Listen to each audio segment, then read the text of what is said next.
Welcome out to another episode of It's All Been Tried Before. This week, The Circle, Deep Space Nine, The Circle. It's the middle of the three, so it's encircled by the other two parts of this trilogy. The Circle, Deep Space Nine. Join our circle on Facebook. It's All Been Tried Before. Sounds, spelled like it sounds. You can find us there. Hilarious promos for this show. Come out there and engage with us. Have some fun with us. I enjoy them a lot, and I think you will too. Follow us on Facebook. Follow us here. Follow this, The Circle, Deep Space Nine, on It's All Been Trekked Before. Welcome out to another episode of It's All Been Trekked Before. Your regular hosts are kind of here. This is Steven. Jimmy-Jerome. Keith is, if you're on Patreon, you see Keith right now. He's not talking at the moment. He's troubleshooting some mic stuff, and he's also playing some pinball. Oh, now he's gone. So he said he's going to hopefully join us later in the episode. But we'll start out just the two of us, and we'll get Keith's thoughts when he finds a break in his pinball, I guess. Steven, what's your first impression of The Circle? I thought it was more of, we really enjoyed the opener and the follow through, and I thought this continued the development. We got more into we're gonna miss Shakira. We got more into the Bajoran intrigue. We got more Frank Langella and Louise Fletcher together, which was great. Yes. I mean, usually I'm like, the two villains at the end. I don't need this. I was like, nope, keep it going. I like this. I'm okay with this. You could feel a little bit of this is the middle part of the three. And if I didn't know it was middle part, maybe I wouldn't think that. But as far as like, okay, we have to wait because the next week we're really going to bring it home. That said, though, I thought the development was good. Did you get the clue right off the bat that this wasn't going to tie up the story? I already knew going in. So that's because we talked about it. But right. The clue, if you were contemporary and this was your first watch, was Majel always said when they started part two of the next gen, and now the conclusion. And this time she said, and now the continuation. Yes. Yeah. So that was the big hit right off the bat that this wasn't the end of it. I meant to write that down. I already felt like I'd written so many notes for the previous episode. Or I guess, wait a minute, I got this backward. But I was like, I'll remember this. But yes, that was awesome. Yeah. And I do feel like, because, we've talked about how the network and the studio really didn't want DS9 to be serial. And I feel like the only way they got away with a three-parter is by giving them three separate titles instead of part one, part two, part three, and tricking them into these are three separate stories. In a way they are, but I think the next time on and the to be continued and the continuation were all probably slipped in after they got permission to run with these stories. Yeah. But my first impression is I loved it. It's hard for me to separate the three episodes into three separate episodes. It feels, like I said, I've seen them. It feels to me like one story. I know the first one's a little more separate because it's kind of later in the story that it kind of goes in, but they set up a lot of things in the first one that start to bear fruit here. I did feel like parts of this were a little rushed and a little bit underwhelming, a little tell not see. I mean, the fact that the whole capital's like under attack and it's super dangerous and yet they're just walking through peaceful gardens is a little bit of a budgetary cop-out. Yep. But overall, I thought it was a strong episode. I feel like budget limitations were part of the problem. But yeah, they rushed a few things, like Kira only being captured for a scene and then she's rescued. Yeah, you could have captured till next week, but that's okay. Yeah. Overall, pretty good. Yeah. So we start out with bringing in Lee Nala because he was promoted to Kira's job, which is, I mean, I never fully bought it, especially because this episode focused so much on Kira. That's the thing, right? Like if the episode didn't focus so much on Kira, you might have actually believed she was gone. Yes. Yeah. I very much enjoyed the almost sitcom-y scene of her leaving. That whole scene. Well, even before we get to that, though, Jaro and Sisko's like, I want to keep Kira. He's like, what? Kira's been a problem, right? And he's like, who told you that? Well, it's just common knowledge that Kira's been a problem. But they're like, oh, good. No, okay. That's like a big red flag that Jaro's not on the up and up. Yeah. But then, and the whole story that Sisko gives him back about the ambassador who was full of hot air. And then Jaro's excuse that they're sending Lee Nala to Deep Space Nine to protect him. I know Sisko didn't buy that for not even a second. Not even a second.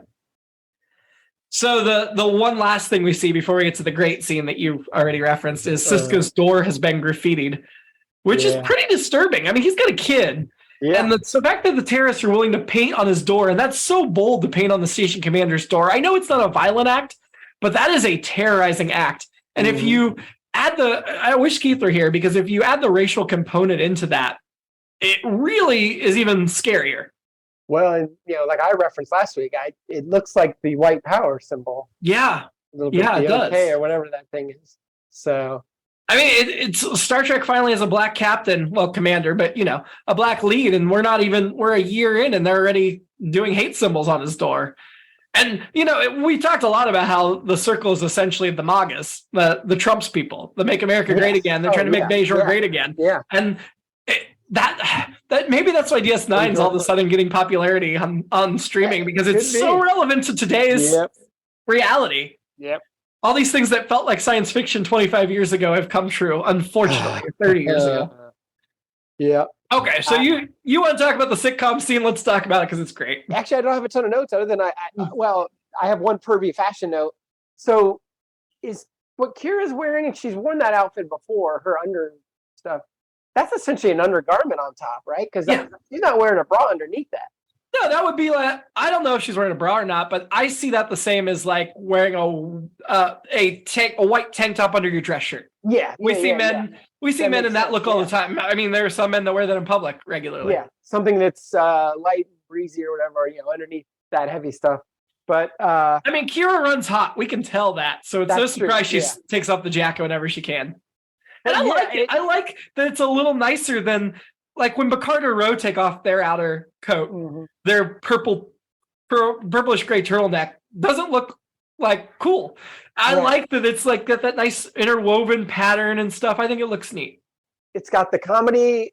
I mean, like I said, I call it a sitcom scene, but if there was a laugh track, all you had to do is add a laugh track, and it would feel at home on Friends. Yes, there's the constant motion going on of Kira and all these people just filling up the room. And why don't more people come in? And then, but it's also very touching. I thought, it was, even again, knowing in the back of my head, she's not going to leave, obviously. But I feel like the setup's good enough that it's like, okay, yeah. I mean, that I felt that. I mean, I got very emotional during it. And maybe that's just my attachment to Kira at this point. I mean, not a visitor. I don't regret that we get the Kira story down on Bejor with Bareil and stuff. I almost wish they saved that for part 3 and made it its own thing, and then did a 4th part to tie it up. Because without that, if we just knew she left and then we heard she got captured later, you could still believe she's not coming back, and that would have sold the story so much more solidly. Yeah. But I agree with you. It's touching. It's not quite earned. I wish we'd seen Kira bond. I bought Sisko's affection for her because they had enough clashing heads in season 1. Yeah, and I guess maybe that comes later too, when he's like, I'm fighting for you or whatever. Right. Yeah. And I bought that because I feel like their relationship, while it's not been established that they have a tight relationship, we've seen them go through things, so I buy it. I know he respects her for the pushback she gives him. And I buy Odo because clearly they have history that goes beyond the year Starfleet's been there. Yeah. But everybody else, I wish we'd had a couple more scenes of her and Dax in season 1. It would have landed so much better, you know? Yeah, I guess they're trying to do the girl power thing. My favorite. Although she's bringing back lotion, which kind of undercuts the girl power. Quark saying that he just wanted to be there for her, and that's the shoulder to cry on. It you would be surprised how often it works with women. That was creepy. That was creepy. That's the Seinfeld when he and Elaine, and speaking of which, I was just reading Carrie Elways is going to be in Columbus this week. I think talking Princess Bride, I'm sure. But and he's in the episode along with Deborah Messing and Jerry, and they're breaking up. So Jerry and Elaine are going to pounce, and their whole thing is like, well, we just tell them, hey, I'll be there for you, and then eventually we're just there. And I thought Quark, that was essentially what he said with there. So it was very, and what he said I think was right, that it works sometimes. I mean, while he is trying to hook up with her, I do think like he brings her synthol and offers it for free, which is not something a lot of Ferengi would do. Yeah. So I think there is some actual affection there on his part. It's just his version of affection, which of course is underdeveloped from our emotional standpoint. Yeah, I did write. I found my Sisko Kira note. I have something in my eye. So I thought it was very affecting. The Odo Kira stuff was super great. I mean, him getting angry and talking about it sounds like surrender. You've been breaking the rules for 14.5 years, and then it's saying like you break the rules, but you have a code, which is the same thing Odo is, because he frequently clashes with the Starfleet regulations, but he has his justice code that's stronger to him than the rules. And I really like seeing that relation. I mean, of course, all of these relationships will develop a lot more over the next 6 years. Right. Kira and Dax, Kira and Odo, or Kira and O'Brien, Kira and Bashir. We'll get to see more of that. I wish there was a little more before this moment. Yeah, and I guess the Kira Odo plays into what's been going on since season 1 from the drop with her, which is her loyalty to Bajor. Yeah. Being a Bajoran, and how she balances that, and he's like, well, she's a Bajoran officer, and so is Odo. You realize they're both wearing the Bajoran uniform, not the Starfleet uniform. So I think he's like, so it's like, we know she's fully committed to that, but But also, Odo's is more of a courtesy because he was chief of security under the Cardassians too. He wasn't a member of the Bajoran resistance. He wasn't a member of the Bajoran military. They just decided he was fair enough he could keep his job when the Cardassians pulled out, which I think is extremely telling, because how many peoples do you know that once you're the conquerors leave behind, you let their policeman stay? Right. He had to have. I mean, we will see some flashback to that era eventually, but he had to have really stood out as being so fair and so concerned with justice, even in that time, and still been effective enough that the Cardassians were willing to keep him, but fair enough that the Bajorans were willing to keep him too. And that's a very hard line to walk. And I think we don't give Odo enough credit for having walked that line. Yeah. I will say I really enjoyed in the scene Bashir just being confused of, I don't understand what's going on. That just, it made me like him more. I feel like I said, I think we're past the era of cringy Bashir and we're getting to the era of fun Bashir. Yeah. And his just total cluelessness was great. Well, working in all those... Because he's like, oh, you just got promoted. He didn't even get the context of she doesn't want to go. He thought it was celebratory. What a tool. But then the end of that scene with Kira, Bareil interrupting, which came across as a romantic overture. But then her saying, these are my... And the pause before she calls them her friends, that was really affecting. Yeah. Nana Visitor is phenomenal in this episode. Continues her trend from season 1 of being one of the best parts of the show. I love Terry Farrell, but Nana Visitor is quickly becoming, not just because she looks like my first wife, but for other reasons. I am very much enjoying her performance, her character, and much more even beyond that. So before the Cisco scene, when she's in the ops center, it's very much like she's like touching things like, sure, I'm going to miss you, ops center. Kind of a wistful kind of a thing. That part was a little bit funny to me, but then Cisco comes in and I'm too busy getting misty-eyed to give it any guff. So. And I appreciate the exchange between her and Lee Nala, where he's like, I didn't want the job, and Kira's like, neither did I. Yeah. But you will. And at that point, it did feel like a handoff. Had they ended it there with her leaving, we would have bought it.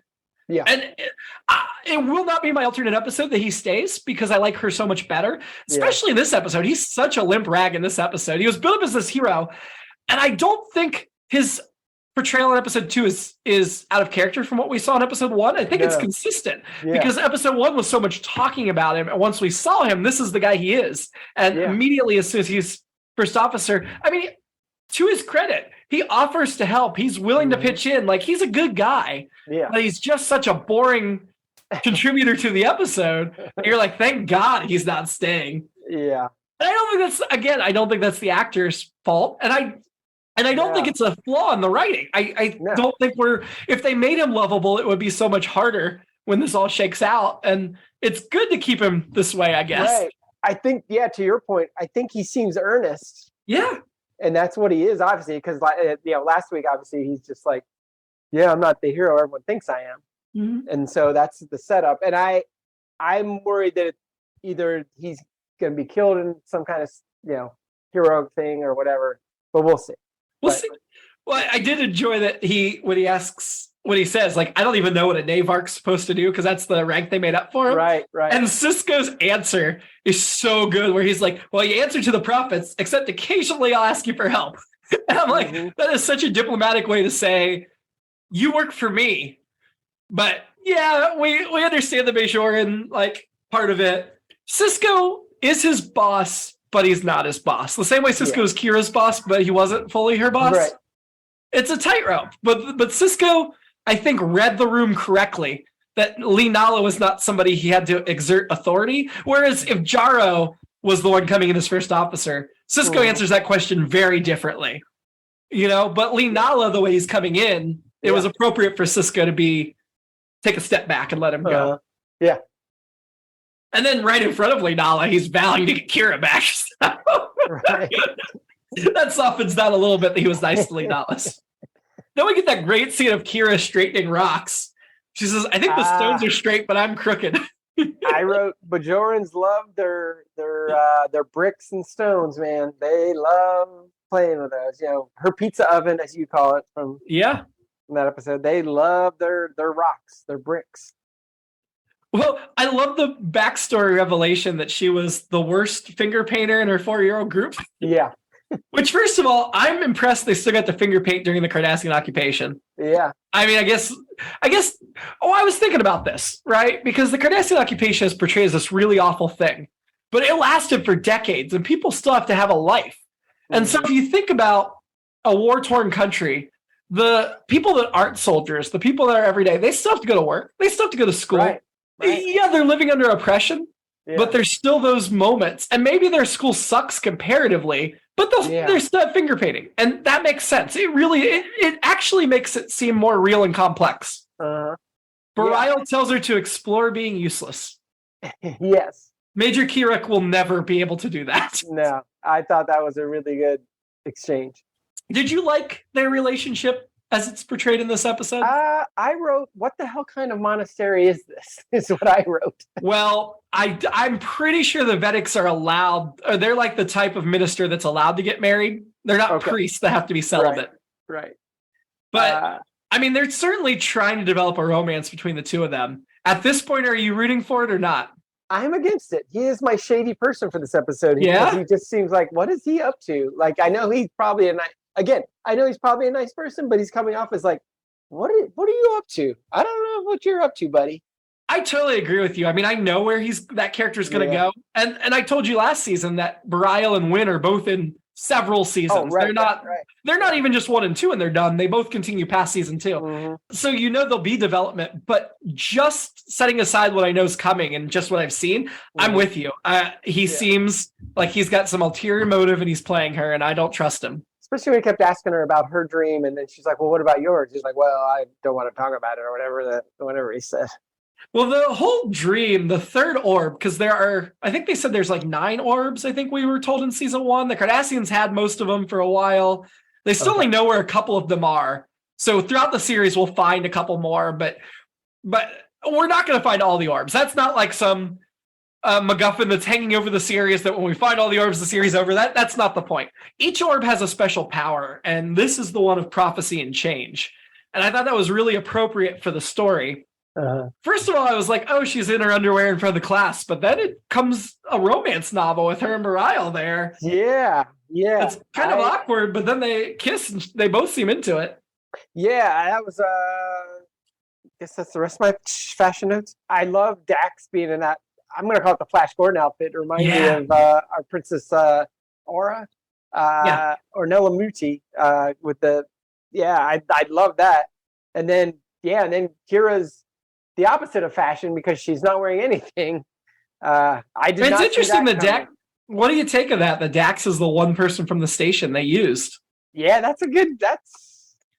I mean, I don't feel we've earned that relationship between the two of them, but I guess they've had a lot of stretching exercises to go back to Next Gen because Troy and Crush are always stretching together. Right. They've had a lot of stretching sessions that we haven't seen. Yeah.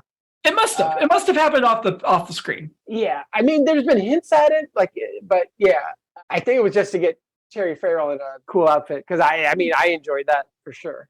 They were trying to make up for the fact that they still haven't used Dax effectively yet. They will, I promise. Yeah. She won't be a crusher that 5 seasons from now we're like, they never use her. It won't last. DS9 doesn't have characters like that. But at the moment, she feels just as much underutilized as the other women on Next Gen at this point. Yes. And that's frustrating. Especially because it's really frustrating because Kira has gotten so much. It's almost more the Kira show than the Cisco show. Mm-hmm. They talk about how the scene where Quark runs to Odo and says, we need to leave. I love that because there's always that friendship between the two of them. I mean, they're frenemies because they hate each other and they love to hate each other. But the fact that Quark warns Odo and says, come with me, we're leaving, is really touching. And I do think that's earned from what we've seen between them. I think that's the scene when he says, you can just turn into a couch. Yeah. I love that. That was awesome. And it's fun that Quark's like, well, yeah, I've been looking into this thing myself. I'm not just going to sit by, which makes sense. But I also like Odo's turn because Odo's not going to flee. That's a Quark personality trait. That's not an Odo personality trait. Yep. So Odo basically being like, I'm deputizing you. And Quark's like, what if I don't accept? And Odo essentially says, or else. You're going to be my deputy or else. Yeah. And then, later when he says, I'm a deputy, I enjoyed that. Quark does embrace it later, but it harkens back very much to the blackmail Cisco laid on him in season 1. Yes. In the pilot, where he's like, you have to stay. Mm-hmm. Odo does the same thing here. At this point, if Quark wanted to escape, he could escape, right? They don't have his nephew. He may never want to admit it outright, but he chooses to stay here. More so than he did in season 1. But I like that echo because, again, it was the beginning of season 1. This is the beginning of season 2. We get to already see a growth arc for him. And I think some of it comes from, as far as him wanting to stay or whatever, it's like, I think he's kind of touched that he's deputizing him, even though he's fighting against it. Yeah. It's kind of like, that's really sweet. Yeah. And on one hand, it seems very out of character for Odo. But on the other hand, he needs what he needs, and Quark has information. Yeah. So go back to Bajor, and Bareil admits to Kira that he had a vision of her in his prophecy, and she lies and says he wasn't in hers. Is that just because she's embarrassed about the sex stuff, or she just doesn't want to be vulnerable? I'm not sure. Both, maybe? Yeah. I feel like it's more the emotional vulnerability than the sexual vulnerability. I agree. Yes. Yeah. Does her, and I can't find anything, I did not research this well enough, but maybe her hair just gets styled differently, but it's different when she gets to the monastery, her hair is more in her, it's not long enough to be in her face, but it's more down, where it's kind of poofed up. She gels it back, or mousses it back. Yeah, so I guess that's to be like... This is vacation hair. Yeah, exactly. Yeah. Or depression hair. I like it, I mean, again, I like not a visitor, but I liked it more... And maybe I'm like Devek, whatever his name is, Devek, the monk is what I call him. That I'm like, oh, well, hello. I like it better when she goes chin length. I'd prefer it even longer. I do too. I was looking at this. I'm like, ooh, yeah. I really you saw the picture of the chin length? Yeah, that's it's showing all of her different. Yeah, I like the one that kind of wraps around. Yeah, I'm looking forward to that. But yeah, it's fun. So that's when Bareil and Kira are strolling, and the wind suddenly appears on the bridge above them. Vedic wind, and that whole thing where you can stay as many days as you want, even a week if necessary. And the whole well, you should have told us you were going to use the orb. Well, that's not a rule. Yes, but that's a common courtesy. It's the thing, because Zoe watched this episode with me. Oh, okay. And she did not have me explain the nudity, though she was confused, because she's not aware of, my 6-year-old daughter is not aware of sexuality yet. She was a little confused on why they were naked. Sure. But... this part, she's like, I don't understand this scene. I'm like, it's because she acts nice, but everything she's saying is mean. And you have to be able to read the layers. Yep. She's such a juicy villain. That's classic Louise Fletcher, and she's so good at it. I mean, what a coup to get her to do as many episodes as they got for this show. Because she's not a Frank Langella 3 and we're done. She's in dozens of episodes. Right. From the first time I saw One Flew Over the Cuckoo's Nest. Or maybe I still haven't seen that. We need to do that as a special episode. Oh, yeah. I love Louise Fletcher. I mean, she's a terrible villain in that. Well, some people, I think I mentioned this when we talked about this before, some people think she isn't a villain in that. So I'm curious to see when we do rewatch it if I feel a little differently about it. But I was wrong when I said dozens. She's only in 14 episodes, which seriously, I thought it was more. All right. Well, it's more than a dozen. So she averages 2 a season, but there's one season she doesn't appear at all, and one season where she's in it 5 times. So normally she's in twice a season for the most part. And actually, it looks like for season 2, I mean, we had a lot of the same guest stars from week to week. She wasn't in part 1, but she's of course in part 2 and 3. And then we won't see her again until towards the end of the season, which is upsetting because she just always has, I guess she just has so much of a presence. Yeah. I see her as more of a bigger part than she was. As a jerky villain, she elevates it just the right way and the right level. And like I said, her and Langella being together at the end, like, all right, this is like, I have thoughts about that scene, but we'll get there. Yeah.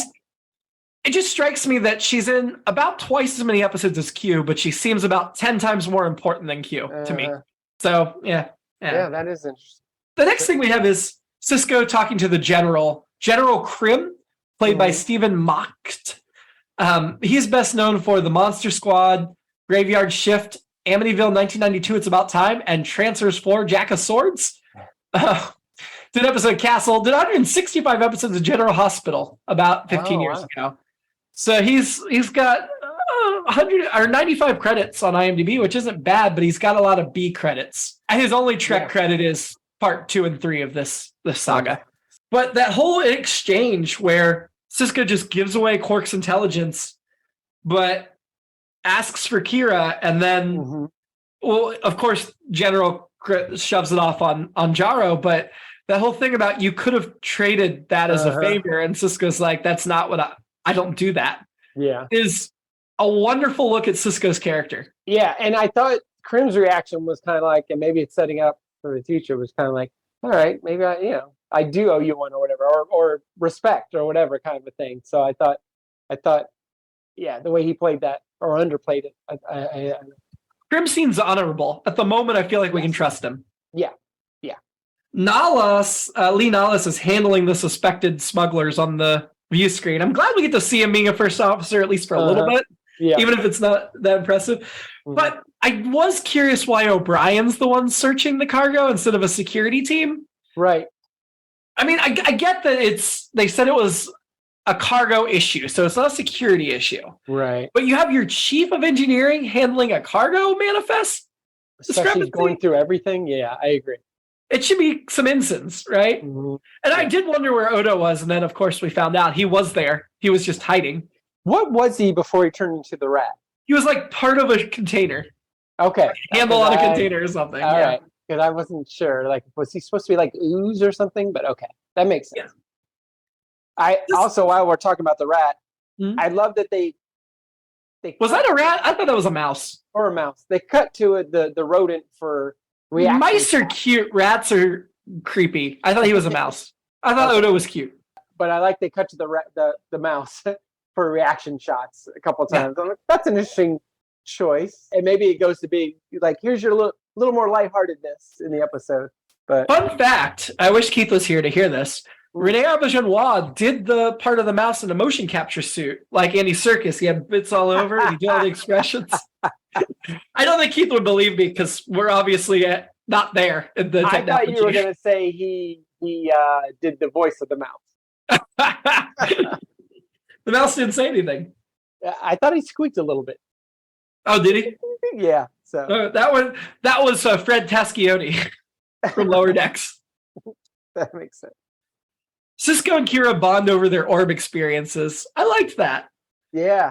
I mean, we will eventually see Kira really grappling with the fact that he is the emissary, because she's very religious and he's an important figure in her religion. Right. And that certainly affects their relationship as captain and first officer, commander and first officer. Sure. But it's not a huge part that's played up all that often. But it's an undertone. And every once in a while they'll address it straight out. And I feel like this isn't addressing it straight out. This is more of a friend bonding moment. But in the back of my mind, I'm keeping this in mind. Like, yeah, he's more important in her religion than Vedic Burial or Vedic Win. Yeah. Yeah. He does say the military may not prevent the coup, which is important information. But then he says, I haven't given up yet. And I'm like, And she's grateful. And I'm like, it's been a day. If you were willing to give up at this point, you certainly did not hold your promise of I will get you back. It seemed way too early to be like, I'm not giving up yet. Yeah, it's been 6 hours, Cisco. If you gave up, I'm done with you.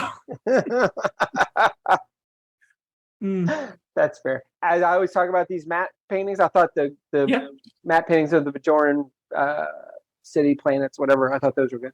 It needed more explosions. Yes. At the end of the Cisco Kira scene, Kira's captured. Hood over her head. I thought for a moment maybe it was good guys. I don't know why. I know next gens don't like kidnapped by good guys to explain the situation and get you on their side. Yeah. But no, of course it's not. We back with Odo in the cargo hold, though, we find the Cardassians are secretly supplying them. The Circle doesn't even know they're being supplied by the Cardassians. So this is all master manipulation. This is almost Romulan level master manipulation, because they will obviously when they left Bajor, they didn't know the wormhole was going to be there. So now that they know about the wormhole, they want to come back. Yeah. And this is their way of trying to make the government collapse so they can come back. I thought that was clever. Yeah, I thought it was. Yeah, that's a good word for it. Because I enjoyed that too. Like, okay, this and it actually it's clever and it makes sense. Like, okay, that's a lot. That feels logical to me. Yeah. So, were you surprised at the revelation that Jaro was part of the Circle? A little bit, but not too surprised. I mean, I knew Angela was the bad guy, quote unquote, but. Yeah. He was shady, but to actually like show himself as a leader of the terrorist organization felt a little bit of a shock to me. But then when it's like, oh well, he's getting played too. I love the whole who's zooming who thing. I think it's really well done. And this will be the Star Wars part of the podcast. A lot of the people hate the political stuff in the prequels, especially. And I've often said, well, I mean, you're talking about a guy. I mean, the original Star Wars is the Vietnam War. To me, it's Lucas saying, yeah, we were on the wrong side, guys. We're the Empire or whatever. And I think, and he's getting into the politics of our current state too. But I thought here they're played smart. It's a series, it's a different thing, and more room to play with. But and I'm not dismissing all of Lucas' stuff either, because I'm behind him politically, and also I think he does do some good stuff there. And I like a guy being like, I have $200 million. I'm going to make a dull political movie for the behalf of this. But here, I think it's more intriguing. I love the who's zooming who. Here, it's actually interesting. The gamesmanship or the chess game or whatever you want to call it. So while they make a point that a lot of the Circle would be horrified to learn they were getting the weapons from the Cardassians, I think Jaro is practical enough that he would be okay with it. Yep. Not understanding that they were actually playing them and going to come in. He just wants the weapons. And if the Cardassians are here going to sell them to him, I think he'd take them. I mean, he even makes the point that we learned torture from the Cardassians when they make Kira say there are 5 lights and there's only 4, that whole sequence. Yep. That we should have gotten. Yeah. Because all we get is, we're going to torture her. Now she's beat up. We needed that 4 lights scene. Yeah. Then Jaro just offers to give her DS9. Join us and I'll give you the space station. Mm-hmm. Yeah. But it makes sense that he's takes her because he wants to know what the Federation will do. That makes total sense why he kidnaps her. Yeah. So Lee is told that Kira's kidnapped. He genuinely wants to help, which makes sense because Kira rescued him. Mm-hmm. So I wish they'd played that up a little bit more of, I owe her. Yeah. Make it personal. Rather, it still just came across as this is part of him just trying to do whatever he can do to help and be a team player.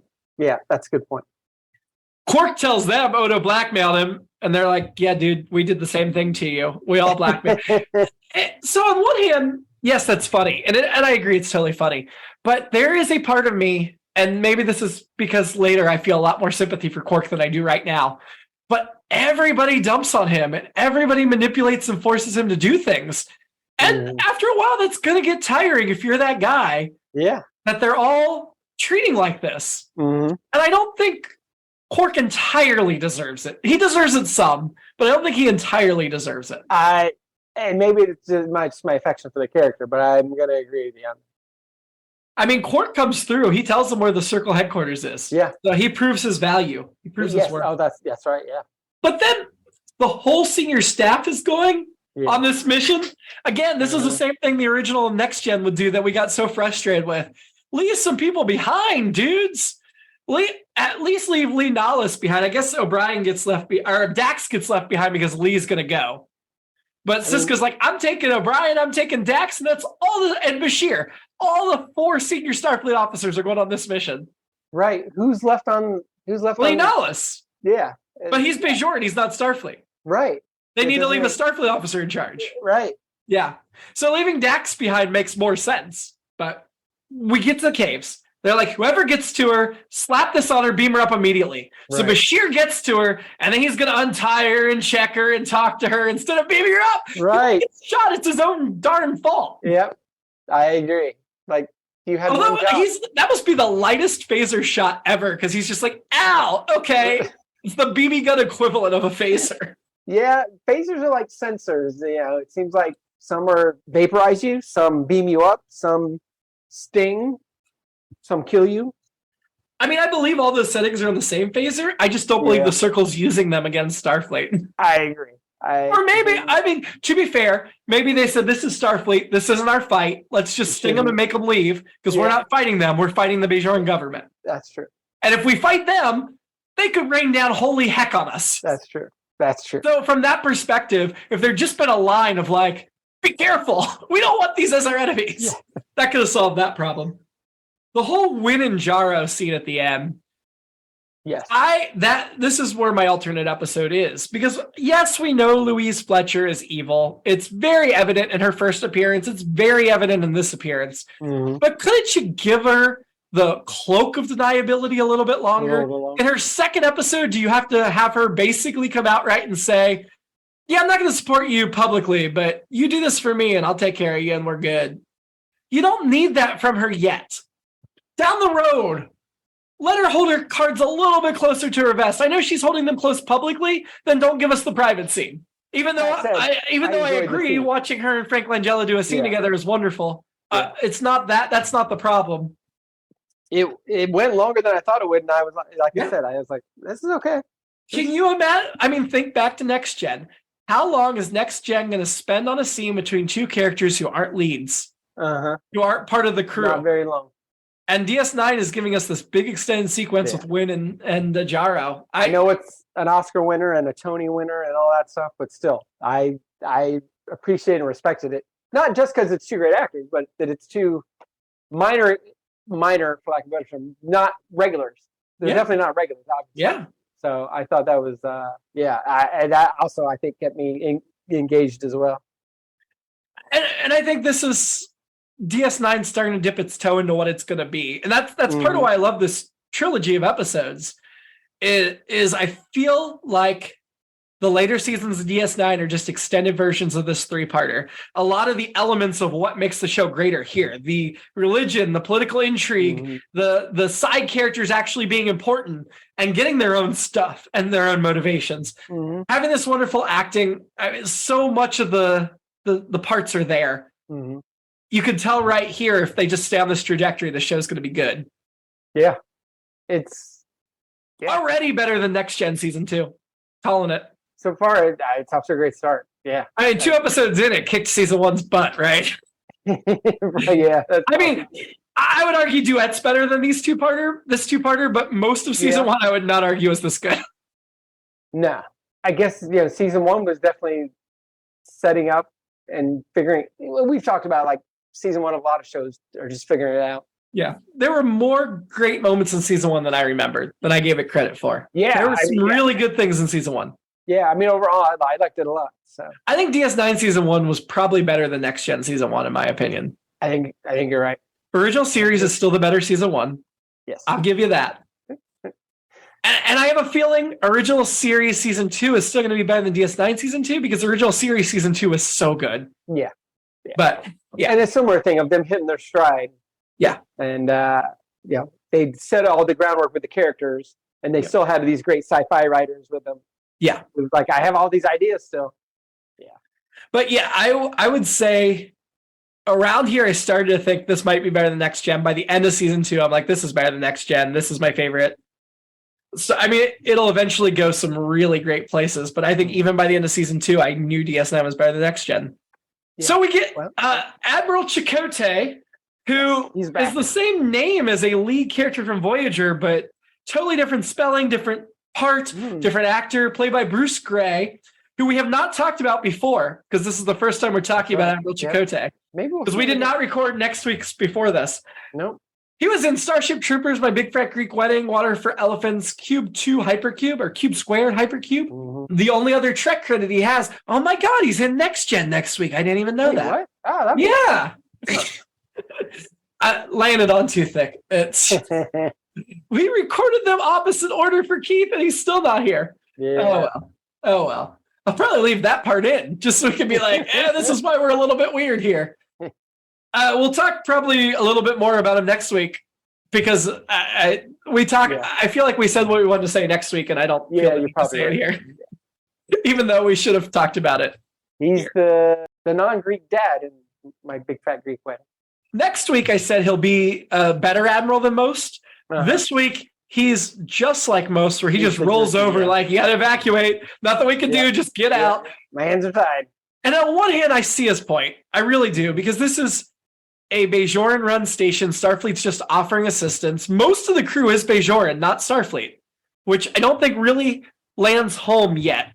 But most of this crew is not Starfleet. As I often do, I have to turn to you as my expert, subject matter expert. How does this violate the Prime Directive? So, where I got that is they don't interfere with non-Federation planets the way they're run, the government and stuff. Okay. So the technology is part of it, and that's the part we talk about more often. Of we're not going to give you technology before you develop it yourselves until you get to warp drive. Yeah. Bajor has warp drive. That's not the problem here. The problem here is Bajor is not a member of the Federation. While they have asked the Federation Starfleet to come in and run the station, at this point they're not a Federation member. So that would make this way different than if the station were near Vulcan or Andor or the any of the other Federation planets. So they really can't interfere with the Bajoran government until the Bajoran gets all their ducks in a row and applies for Federation membership. There's not much they can do. I guess that makes sense. It's kind of like the U.S. government, never staying out of like Central America until we go in and take out the dictators, and then not put anything in its place. And exactly. I think what we're saying is the Federation is better than the United States here. Yeah, I mean, the TOS days especially make the analogies. Well, and even TNG too. What we talked about, it was still like into the Cold War kind of stuff. Yeah, that they kind of got into as well. So, So this is. I think it's just that technology is more the part we talk about so much more often. But yes, yeah. But yeah, I don't feel like this is a bad thing to say. I think this is not a spoiler alert, but I guess to a certain extent it is. If Keith were here, I probably couldn't say it, but I don't think this will spoil anything for you. Bajor is not going to join the Federation until the series finale. That is long-term stuff. That's not something they're going to resolve in a season, because that would change very much the makeup of this show. The fact that you're serving a station of a non-Federation species influences so much of what they're doing. And if Bajor joined the Federation, then Kira has to put on the Starfleet uniform, Mm-hmm. Well, that makes sense. It's political changes take a long time. Well, yeah, but not just that. If they became a Federation member, I could see them possibly grandfathering Kira in and giving her a rank and letting her keep her job. Sure. But Odo, I don't think so. And there are a lot of other Bajoran officers on the station that they'd have to take on a case-by-case basis. And I feel like that would change. I guess if you wanted to really shake it up. Also, I don't know how Quark stays, because if it becomes a Starfleet station, there's no profit anymore. So you'd lose Quark, you'd lose Odo. You don't want to lose Quark and Odo. Right. You need that non-Federation aspect. But I also don't feel like it's really spoiling anything to tell you that ultimately that's what they're heading towards. It just takes a very long time to get there. 7 years. 7 years. Well, right now, Bajor is not at all ready. They're like in Civil War times. Yeah, clearly. Yeah. Yeah. I have a bunch of little notes. Let's do them. Some going back and some later. Lee Nallis, every time I see it, and I found at least one Reddit thread of all things talking about when they see Lee Nallis written, they think of Little Nas X, the country star. The sometimes controversial but celebrated little country star. They mentioned the Circle very early in the episode, so I was very excited for me and Keith to hear them say the Circle. Kira, I mean, they mentioned the Circle a lot in part 1 too, but it wasn't called the Circle. It was called the Homecoming. Sorry, that's what I meant to say. Yeah. No, I get what you're saying. Kira and I think it's Kira and Cisco talk about daydreams, and it's only like 3 lines. I think Kira and Cisco would be day drinkers under the right circumstances. Yes. Daydreamers. So. Oh, daydreamers. I think you said day drinkers. Very different. I interrupted your meditation. She said daydream. He says daydreaming. I think I remember doing that a long, long time ago. And she says, I've discovered it's like riding a bicycle. It comes back to you right away. And then he says, can I bring you back to reality for a minute? And then they segue into talking about bringing her back to DS9. But I thought that was a really interesting thing. Not only just discussing because I daydream every day, but I don't know how often I think about daydreaming and what it is and what it means. And I talk about Freud's theory of dream interpretation often. Daydreams are very similar in the sense there's some kind of wish fulfillment, thing going on, very much like with the regular dream. But I just liked that it was like a 4-line thing, and then Kira brings us back by saying back to reality or back to DS9, which I also think is like back to reality or back to what we're trying to cover in this show. So I thought that was really good writing right there. Jaro says, I am the Circle. The Circle, which is this is the other part of the Star Wars part. It reminded me of Palpatine saying, I am the Senate. She says, if you want to change the government, Minister Jaro, you vote to change it. So that's Kira's get out the vote. And, you got to vote if you want to change things. And then finally, we've seen this shot before from the Ops Center, but I feel like it's always Cisco that's in the elevator. But that descending elevator shot where Quark or somebody's watching them go away, I still enjoy that. I like that shot. My alternate episode was that Odo hides on the wrong ship, or he's on a ship with a cat when he's the mouse. So I like that. I like that a lot. Episodes. Yeah, mine was just the win not being quite so. Let's not reveal it yet. Yes. Well, let's get to the rankings then. Who was your shady character in the Circle? I feel bad I can't remember his name, but the monk that shows up in Kira's dream. Brile? Devik Brile, yeah. I mean, I'm going win because obviously she's keeping. Sure. We see the audience gets to see her being shady, but I feel like from a public perspective, she's still pious, which strikes me as very realistic for a religious leader. Yes, it is, especially in 1993, 94. Well, especially in 2023, unfortunately. Yeah, Timeless. Absolutely. Who was your annoyance this week? The Krasari. They were just, they're jerks, and they came off as jerks. So, yeah, I didn't care for those guys. I mean, I was going back and forth between Bashir and Lee Nallis. I think I'm going to go with Lee. Okay. Because it was just, again, he just was the wet rag that dragged things down. I kind of wish there was a more compelling character to give us a pause of, do we want Kira back? Is there some conflict there? Instead of making it so obvious that Kira needs to come back. I don't even know how to spell that, your annoyance. That was the aliens that Odo snuck on board their ship, right? Yeah, I wrote Crisari. I'm just going to put the alien traders for now. Who are you having a drink with? Oddly enough, and this may be more of a Richard Bamer thing, but Lee Nallis. I'm going to buck up, buddy. I know you need some support.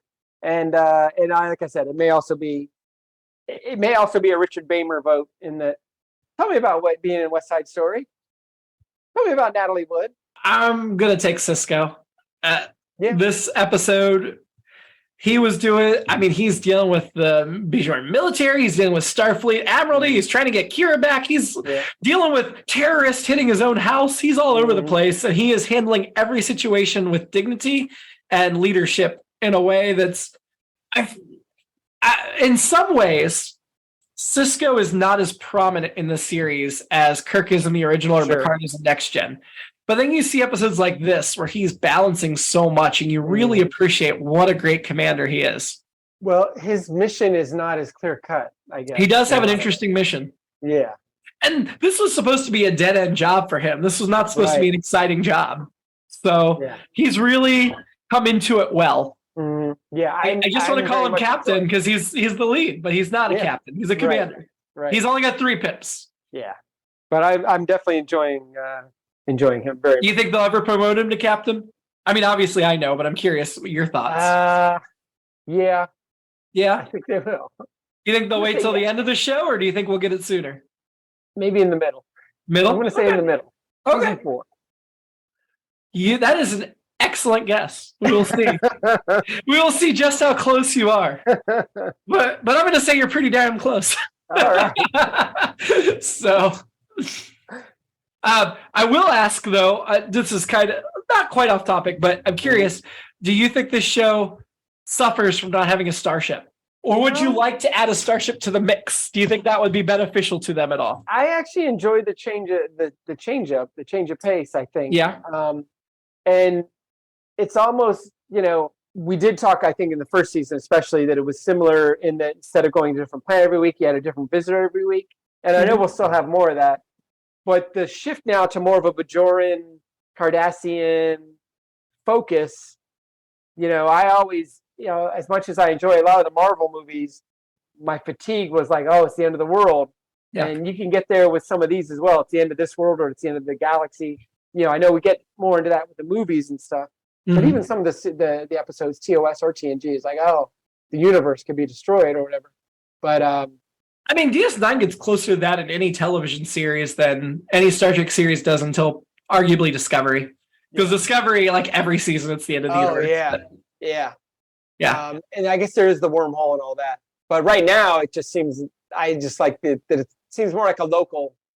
Right now, they can send a runabout through the wormhole for little errands. Yeah. They don't need the might of a starship at this point. Yeah, I don't miss the starship other than if I get a little anxious, like, oh, how are they going to solve this without, phasers and this and that and all that stuff. But there's a few times where it's like, it would be useful to take the phasers away from the station to somewhere else and use them.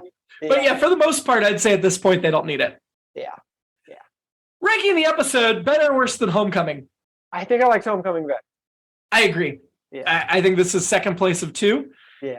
Not that it was, I think they're both excellent episodes. I agree. They're both going to be near the top of the season. Yeah. But it's also hard to separate them.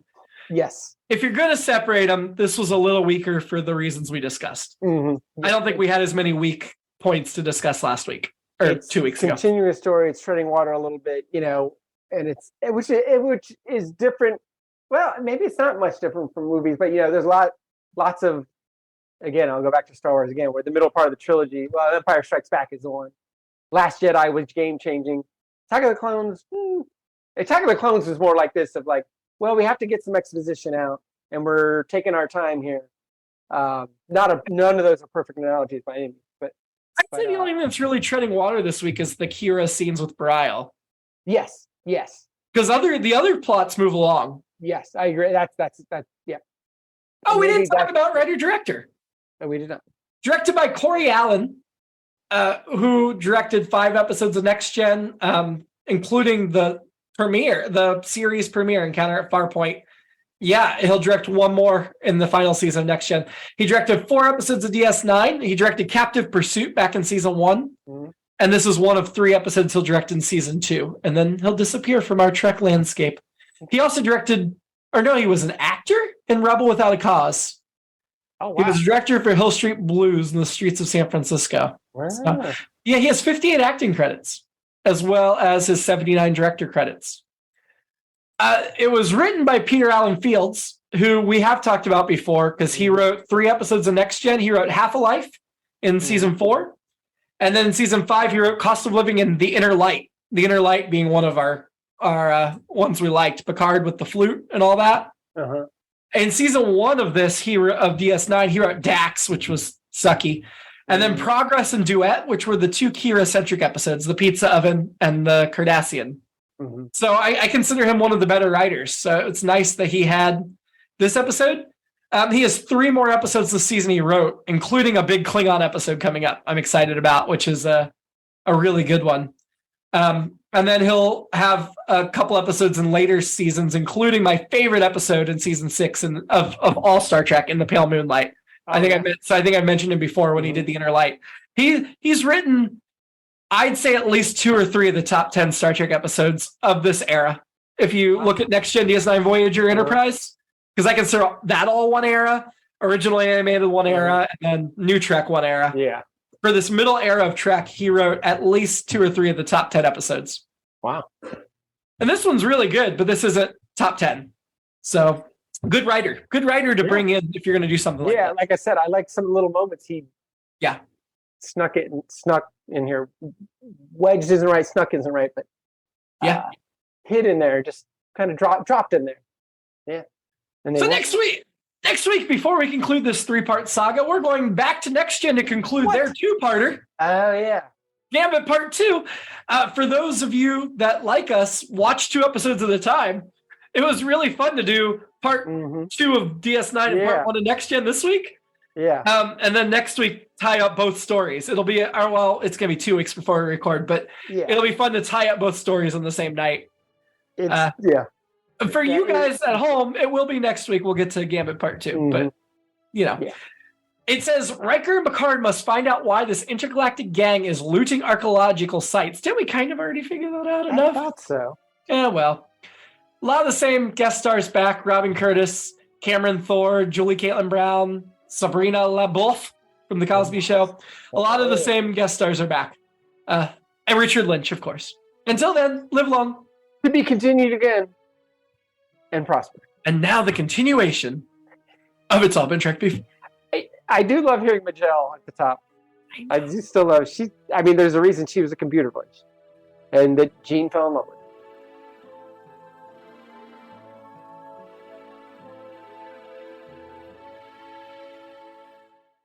It's All Been Done presents Who's Got the Time?